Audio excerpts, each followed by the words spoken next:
ఏడాది పాలన విజయోత్సవాలను ఘనంగా నిర్వహిస్తోంది కాంగ్రెస్ ప్రభుత్వం. రోజుకో వినూత్న పద్ధతిలో సంబరాలను చేపడుతోంది.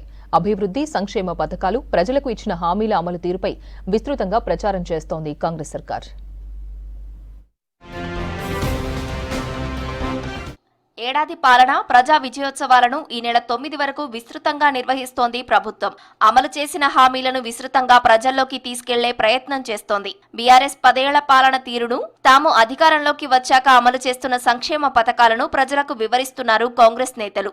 వరంగల్ ప్రజా విజయోత్సవ వేడుకలలో శ్రీశక్తి భవనాలతో పాటు అభివృద్ధి పనులకు సీఎం రేవంత్ రెడ్డి శంకుస్థాపన చేశారు. రోజుకో పద్ధతిలో ప్రజా విజయోత్సవ వేడుకలను ఘనంగా నిర్వహిస్తోంది ప్రభుత్వం. సొంత జిల్లా మహబూబ్ నగర్ లోనూ ఈ మధ్య పలు అభివృద్ధి పనులకు శంకుస్థాపన చేశారు ముఖ్యమంత్రి. లఘుచెర్లలో బీఆర్ఎస్ కుట్రలపై తీవ్ర స్థాయిలో ఫైర్ అయ్యారు. ఇప్పటికే 62,000 ఉద్యోగాలతో పాటు 56,000 కోట్ల ఖర్చుతో అభివృద్ధి పనులు చేశామంటున్నారు కాంగ్రెస్ నేతలు. ప్రభుత్వం చేస్తోన్న అభివృద్ధిని ఓర్వలేక ప్రతిపక్షాలు అడ్డుకునే ప్రయత్నం చేస్తున్నాయని అటాక్ చేశారు.